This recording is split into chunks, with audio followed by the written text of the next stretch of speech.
Hello everyone! Last week I attended an event called Build Academy in Edinburgh, and there I learned a lot about how to use Python within Revit. So today it's finally time for another episode of... And all we need to get started is an add-in for Revit called RevitPythonShell. And you can find that in the first link in the description. Just click on it and scroll down until you see the install link and then download it for the right version. It's really simple to install it. All it takes is like 2 clicks. And then let's get started. Okay, so if you have successfully installed the RevitPythonShell, we can just open a new project in Revit, and then under add-ins you should have here the RevitPythonShell. Just click on it and then this shell opens, which is basically like editor we can type in commands. So I know I've talked about C# before in my channel, so if you've watched those videos and are new to Python, try and forget everything you know about C# because Python is completely different. It's very intuitive, it's a lot easier to learn. So you type in commands like you would say them in a sentence, essentially. So for example, in C# we had to define variables before we use them, but in Python you don't need to do that, and you don't need a semicolon at the end of each statement. You just type in and hit enter. So for example, now if we say A equals 5 and B equals 10, we don't need to define them and say A is a double or A is an integer, because Python figures that out itself. And then we can say C equals A times B. And then when we print C, it will return here the 50. So A times B is 5 times 10, it's 50, right? Or we can just type in print A plus B, and then it will return 15. Of course, we have all the same commands as well, like for example, an if statement. So that looks like this in Python. If, for example, A is bigger than 3, and then we have a colon, and if we press enter now, it recognizes that the statement is not complete yet. So it puts these 3 little dots, and then we can use the tab key to show that the next line of code still belongs to that if statement. So if A is bigger than 3, we want it to print A is bigger than 3, or else we want it to print A is smaller or equal to 3. Oops. So it's a very simple syntax, and you don't need like the semicolons at the end of every line. It's also easier for humans to read because you have the tabs, so you see right away that this statement belongs together and it's not finished yet. And so for example, if you would have longer statements or long for loops, then you can see exactly where the for loop ends. So if we press enter now, then the 3 dots appear again, and we have to press enter a second time to say that now we are finished with this statement. And so you see it prints A is bigger than 3 because we defined A as 5 before. And I've talked about loops before, and let's take a loop at them as well. But first, let's create a list. So that is also really simple. You just give it a name. So for example, list 1 or Peter or whatever you like. And then you need those square brackets. And then you can put whatever you like into that list. So for example, 1, 3, 30, 1640, but also A that we had before, B, minus 25.6. So just make a nice list. And then, I mean, of course, the end goal would be to use it in Revit. So for example, a list could be a list of doors or a list of object IDs from Revit. And we'll get to that in a minute, but for now, because just to get to know the basics of Python, let's stick with just a list of numbers. And let's say we want to add 5 to each item in that list. And the most convenient way to do that would be in a for loop. And that is very simple. We say for each number in list 1. And so what this does is it recognizes that list 1 is a list, and then it will go through each item of the list. And in each iteration, this item will be called number. And then in the next round, the next item will be called number. So now we can say every time you look at an item, we want it to be, so new number should be number plus 5. So each time we want to create a new item called new number, which should be the number we're looking at, but we want to add 5 to it. Okay? And then afterwards we want to print out new number just to make sure it worked. So we need to press enter 2 times now, and then it will each line is now one iteration that it went through, and you can see that it worked each time. So A we defined as 5 in the beginning and B was 10, so now we get 10 and 15, and then minus 20 plus 5 is minus 15, and it also worked with the float point number. Okay, so to have a little testing ground, I drew this small model here with just a bunch of doors and windows. And as you probably know, when you draw a door, you have the possibility here to mirror and flip it around.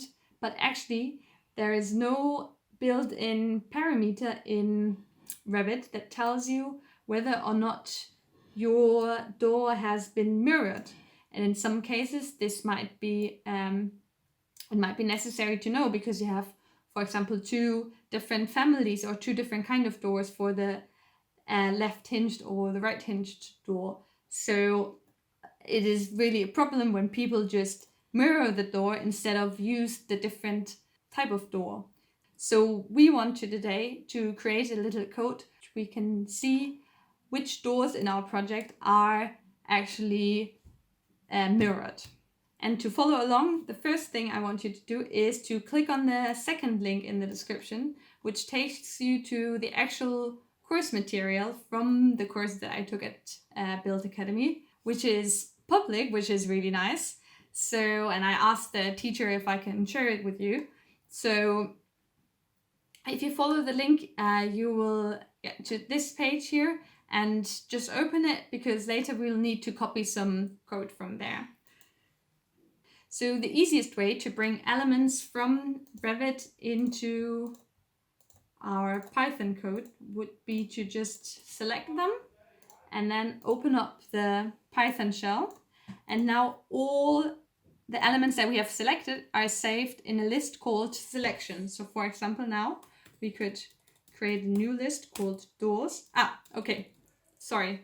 First thing we need to do, of course, to get all this Revit functionality is to import Revit libraries.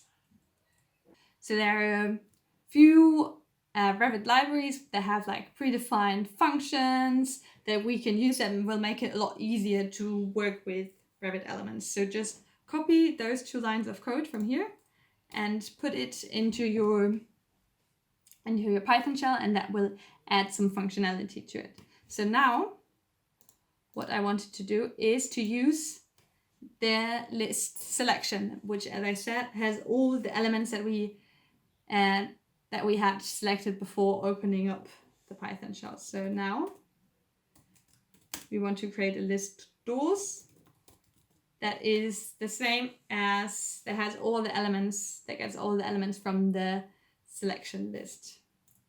And now, for example, what we could do would be to print out the object IDs. So for every door in doors,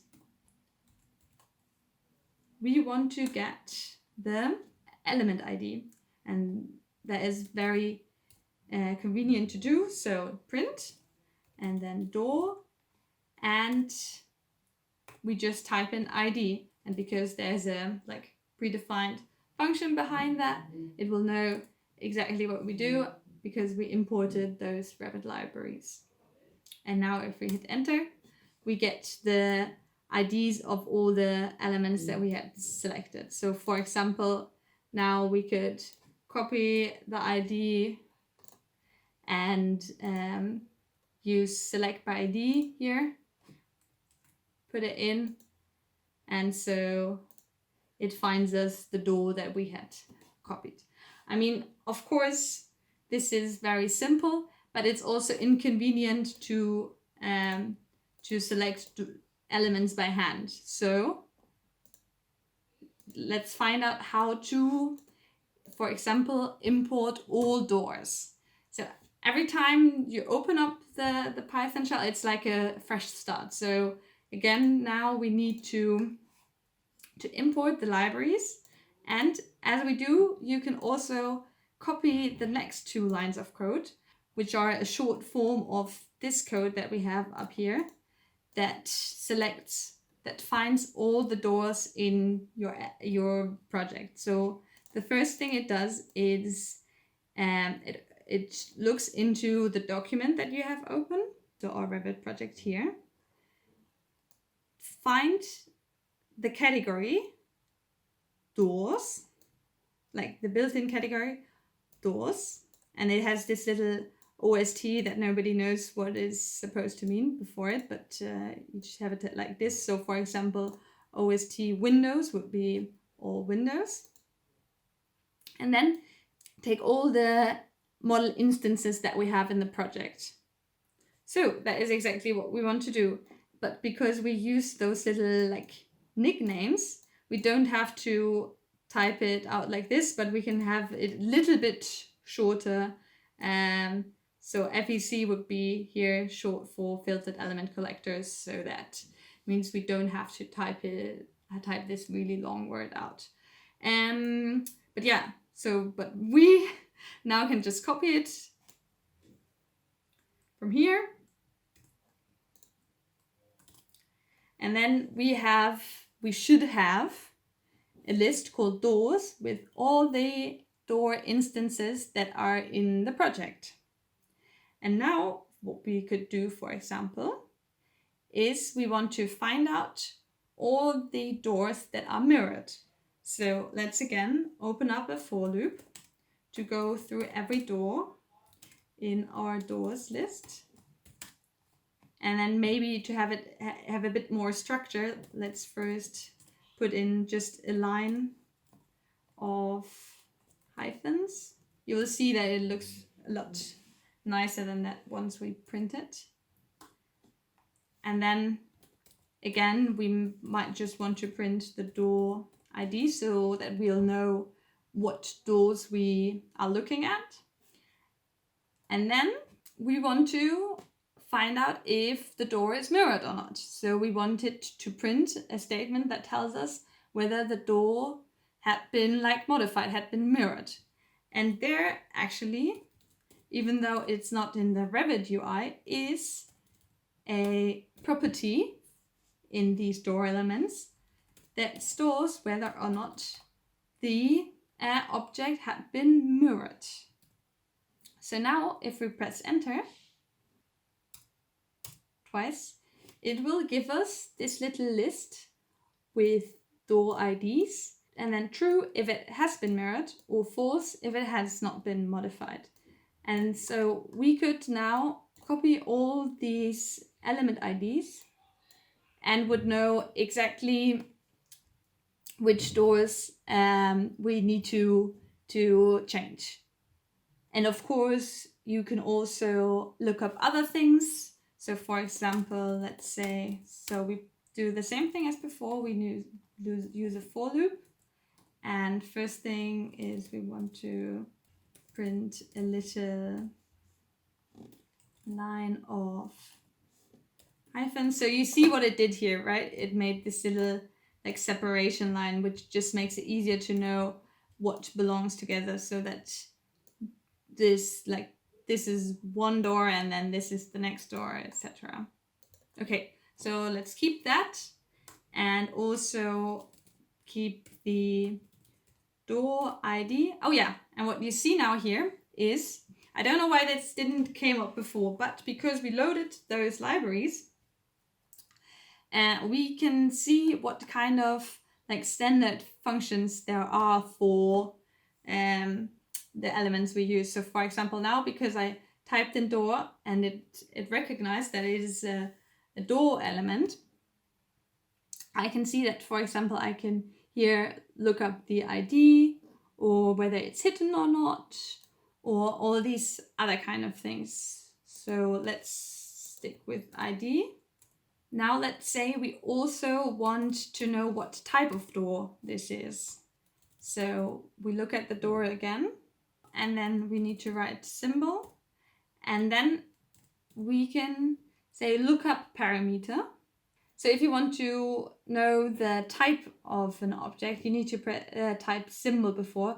I don't think you have to do that for the other parameters. You can just simply type lookup parameter. But then we need the name of the parameter that we want to look up, and that is type name. But to be able to print out the name, we need to transform it into a string first. Oh, I'm sorry, I think I need to type an S string. So if we press enter now, we'll get the element IDs with the types of that door. So for example, those are the wider doors, and then we have smaller doors. And yeah, so depending on how you do the naming of your Revit families, you will get now the type name. Okay, and I think I will end it here. I hope I didn't go too fast or too slow. It's sometimes really hard to know what speed to choose for people, like depending on whether you're a beginner or not. But I mean, if something was too fast for you, you can look it up here in the link that I shared. And if you want to practice it a little further, you can look at what we did in the third part of the course, where we wrote a script that checks whether or not a door is mirrored, and if so, corrects the parameters so that it appears correctly in the list. And we learned, actually what was really cool was also that we learned how to make a button in Revit that you can press, and that would then perform these operations and correct all of the doors. So if you feel up for the challenge, try to follow this third part of the course, and I think you will learn a lot. So I hope you liked this little tutorial. As I said, I learned all of it at an event called Build Academy, which is a pre-event to the Build conference, if you've maybe heard about that. And it's the second year that the Build Academy has taken place. It's an event for students and organized by students as well. So you can either participate if you're a student, or I think if you work in academia as well. And I had a really great time there. I can only recommend it. I learned a lot, as I said, and I'm very happy to, of course, share it with you, but I can also really recommend going there and seeing it for yourself. So I hope you have a nice day, and then see you in the next video. Bye bye!